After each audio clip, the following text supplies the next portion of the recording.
ಅಂಗನವಾಡಿ ಕೇಂದ್ರಗಳನ್ನು ಮೇಲ್ದರ್ಜೆಗೇರಿಸಿ ಐಸಿಡಿಸಿ ಪ್ರತ್ಯೇಕ ನಿರ್ದೇಶನಾಲಯ ಸ್ಥಾಪಿಸಿ ಅಂಗನವಾಡಿ ಕಾರ್ಯಕರ್ತೆಯರ ಉದ್ಯೋಗ ಕಾಯಂ ಮಾಡಿ ಅವರಿಗೆ ಕನಿಷ್ಠ ವೇತನ ಮತ್ತು ಇತರ ಸೇವಾ ಸೌಲಭ್ಯಗಳನ್ನು ಒದಗಿಸುವಂತೆ ಒತ್ತಾಯಿಸಿ ಅಂಗನವಾಡಿ ಕಾರ್ಯಕರ್ತೆಯರು ಇಂದು ದಕ್ಷಿಣ ಕನ್ನಡ ಜಿಲ್ಲಾ ಪಂಚಾಯತ್ ಕಚೇರಿ ಎದುರು ಪ್ರತಿಭಟನೆ ನಡೆಸಿದರು.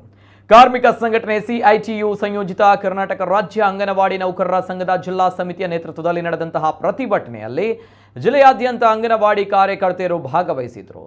ಪ್ರತಿಭಟನೆಯನ್ನು ಉದ್ದೇಶಿಸಿ ಜಿಲ್ಲಾ ಸಿಪಿಐಎಂ ಮುಖಂಡ ಸುನಿಲ್ ಕುಮಾರ್ ಬಜಲ್ ಅವರು ಮಾತನಾಡಿ, ನಮ್ಮ ಪ್ರತಿಭಟನೆ ಒಂದು ದಿನಕ್ಕೆ ಮಾತ್ರ ಸೀಮಿತವಾಗಿಲ್ಲ, 3 ದಿನ ಹೋರಾಟ ನಡೆಯಲಿದೆ.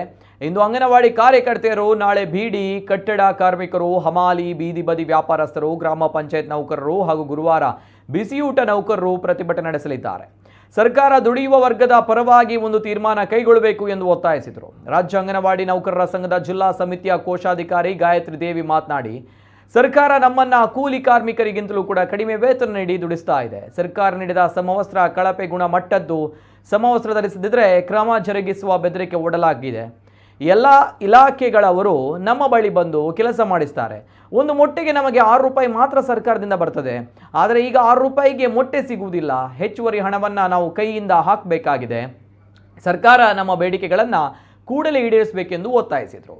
ಕಾರ್ಮಿಕ ನಾಯಕ BM ಭಟ್, ರಾಜ್ಯ ಅಂಗನವಾಡಿ ನೌಕರರ ಸಂಘದ ಅಧ್ಯಕ್ಷೆ ರವಿಕಲಾ, ಪ್ರಧಾನ ಕಾರ್ಯದರ್ಶಿ ಲಕ್ಷ್ಮಿ ಅವರು ಮಾತನಾಡಿದರು. ಪ್ರತಿಭಟನೆಯ ಸಂದರ್ಭ ಮಹಿಳಾ ಮತ್ತು ಮಕ್ಕಳ ಅಭಿವೃದ್ಧಿ ಇಲಾಖೆಯ ಉಪನಿರ್ದೇಶಕರು ಮನವಿ ಸ್ವೀಕರಿಸಿದರು. ಸಣ್ಣ ಮಕ್ಕಳ ಆರೈಕೆ ಮಾಡುತ್ತಾ ಅವರ ಆರೋಗ್ಯ ಉತ್ತಮಗೊಳಿಸುತ್ತಾ ಸರ್ಕಾರ ವಿಧಾನಸೌಧ ಬೆಂಗಳೂರು ಸನ್ಮಾನ್ಯ ಹೆಬ್ಬಾಳ್ಕರ್ ಮಹಿಳಾ ಮತ್ತು ಮಕ್ಕಳ ಅಭಿವೃದ್ಧಿ ಸಚಿವರು ಕರ್ನಾಟಕ ಸರ್ಕಾರ ವಿಧಾನಸೌಧ ಬೆಂಗಳೂರು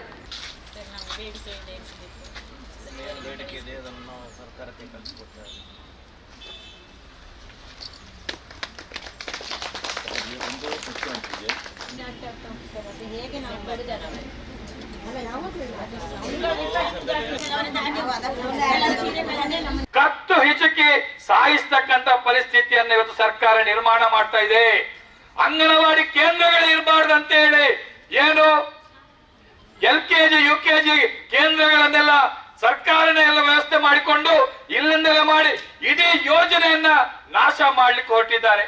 ಆ ನಂತರ ಅದರ ವಿರುದ್ಧ ನಮ್ಮ ಅಂಗನವಾಡಿ ಕಾರ್ಯಕರ್ತೆಯರು ಬಹಳ ದೊಡ್ಡ ರೀತಿಯಾದಂತಹ ಹೋರಾಟ ಮಾಡಿದ್ದು ನೆನಪಿದೆ ತಾನೆ. ನಾವುಗಳನ್ನ ಮಾಡ್ತೀವಿ, ನಮ್ಗೆ ಅದಕ್ಕೆ ಅವಕಾಶ ಕೊಡಿ ಅಂತ ಹೇಳಿ ನಾವು ಆ ಕೆಲಸವನ್ನ ಹೋರಾಟಗಳನ್ನ ಮಾಡಿದ್ದೀವಿ. ಇಲ್ದಿದ್ರೆ ಏನಾಗುತ್ತೆ, ಮುಂಬರುವ ದಿನಗಳಲ್ಲಿ ಅಂಗನವಾಡಿನೇ ಇರೋದಿಲ್ಲ. ಅಂಗನವಾಡಿ ಇಲ್ಲದೆ ಇದ್ರೆ ಏನಾಗ್ಬೋದು ಪರಿಸ್ಥಿತಿ ಅಂತೇಳಿ ತಾವುಗಳು ಅರ್ಥ ಮಾಡ್ಬೇಕು. ಆದ್ರಿಂದ ಈ ಸಮಾಜಕ್ಕೆ ಭಾರಿ ದೊಡ್ಡ ರೀತಿಯಾದಂತಹ ಕೊಡುಗೆಯನ್ನು ಕೊಟ್ಟಿರ್ತಕ್ಕಂಥ ಯೋಜನೆ ಇದ್ರೆ ಅದು ICDS ಯೋಜನೆ ಅಂತ ಹೇಳಿ ನಾನು ಘಂಟಾಘೋಷವಾಗಿ ಹೇಳ್ತೇನೆ. ಸರ್ಕಾರವನ್ನು ಇಲ್ದಾಗೆ ಮಾಡ್ತಕ್ಕಂಥ ತಾಕತ್ತು ನಮ್ಮ ಅಂಗನವಾಡಿ ಕಾರ್ಯಕರ್ತೆಯರಿಗೆ ಇದೆ ಅಂತಕ್ಕಂಥ ಎಚ್ಚರಿಕೆಯನ್ನು ಕೂಡ ನಾವು ಮಹಿಳಾ ಮತ್ತು ಮಕ್ಕಳ ಅಭಿವೃದ್ಧಿ ಇಲಾಖೆಯಲ್ಲಿ ಕೆಲಸ ಮಾಡಿಕೊಂಡು 50 ವರ್ಷಗಳಿಗೆ ಹತ್ತಿರ ಬಂದರೂ ಕೂಡ ನಾವು ಶೋಷಣೆಯನ್ನೇ ಅನುಭವಿಸ್ತಾ ಇದ್ದೇವೆ. ಮಹಿಳಾ ಇಲಾಖೆ ಅಂತೇಳಿ ಬೋರ್ಡ್ ಹಾಕಿಕೊಂಡು ನಾವು ಇನ್ನೂ ಕೂಡ ನಾವು ಕೂಲಿ ಕಾರ್ಮಿಕರಿಂದ ಕೆಳ ಹಂತದಲ್ಲಿ ನಾವು ಗೌರವಧನವನ್ನು ಪಡೀತಾ ಇದ್ದೇವೆ. ಇದು ಬಹಳ ಬೇಸರ ಆಗ್ತಾ ಉಂಟು. ಯಾಕೆಂತ ಹೇಳಿದರೆ ಒಂದು ಮನೆಗೆ ಕೂಲಿಯವರನ್ನು ನಾವು ಕರೆದ್ರೆ ಅವರಿಗೆ 700-800 ರೂಪಾಯಿ ಸಂಬಳವನ್ನು ನಾವು ಕೊಡ್ತೇವೆ. ಆದರೆ ನಾವು ಈಗ ಇಷ್ಟು ಸಣ್ಣ ಮಕ್ಕಳನ್ನು 6 ತಿಂಗಳಿಂದ 6 ವರ್ಷದೊಳಗಿನ ಮಕ್ಕಳು, ಗರ್ಭಿಣಿ ಬಾಣಂತಿಯರಿಗೆಲ್ಲ ಒಂದು ಪ್ರೀತಿಯಿಂದ ನಾವು ಅವರನ್ನು ಸಾಕ್ತೇವೆ ಅಂತ ಹೇಳಿದರೂ ತಪ್ಪಾಗಲಿಕ್ಕಿಲ್ಲ. ಸಣ್ಣ ಮಕ್ಕಳನ್ನು ಅವರ ತಾಯಿಯ ಕೈಯಿಂದ ಹಿಡ್ಕೊಂಡು ನಾವು ಅಂಗನವಾಡಿಯಲ್ಲಿ ಕೂತ್ಕೊಳಿಸ್ತೇವೆ. ಅಳ್ತಾ ಇರುವಂಥ ಮಕ್ಕಳಿರ್ಬೋದು, 2.5 ವರ್ಷದ ಮಕ್ಕಳು ಅಂಗನವಾಡಿಗೆ ಬರ್ಬೋದು. ಇಂಥ ಮಕ್ಕಳ ಸೇವೆಯನ್ನು ನಾವು ನಿಷ್ಕಳಂಕವಾಗಿ ಪ್ರೀತಿಯಿಂದ ನಾವು ಮಾಡ್ತಾ ಇರುವವರು. ಆದರೆ ನಮ್ಮನ್ನು ಕೇಳುವವರು ಯಾರೂ ಇಲ್ಲ. ಎಲ್ಲ ಇಲಾಖೆಗಳಿಗೂ ನಾವೇ ಕಾಣುದು. ಲೋಕಾಯುಕ್ತರಿಗಾದರೂ ನಮ್ಮ ಅಂಗನವಾಡಿಯೇ ಸಿಗುವುದು. ಎಷ್ಟೆಷ್ಟೋ ದೊಡ್ಡ ಇಲಾಖೆಗಳಲ್ಲಿ ಗೋಲ್ಮಾಲ್ಗಳಾಗ್ತಾ ಉಂಟು. ಆದರೆ ನಮ್ಮ ಅಂಗನವಾಡಿಗಳಲ್ಲಿ ಏನುಂಟು ಅವರಿಗೆ ಅಂತ ನಮಗೆ ಗೊತ್ತಿಲ್ಲ. ಎಲ್ಲ ಇಲಾಖೆಗಳು ನಮ್ಮ ಅಂಗನವಾಡಿಯಲ್ಲಿಗೆ ಬರುವುದು. ದಿನಕ್ಕೆ ಒಂದು 350 ರೂಪಾಯಿ ಕೂಡ ನಮಗೆ ಸರಿಯಾಗಿ ಸಂಬಳ ಇಲ್ಲ.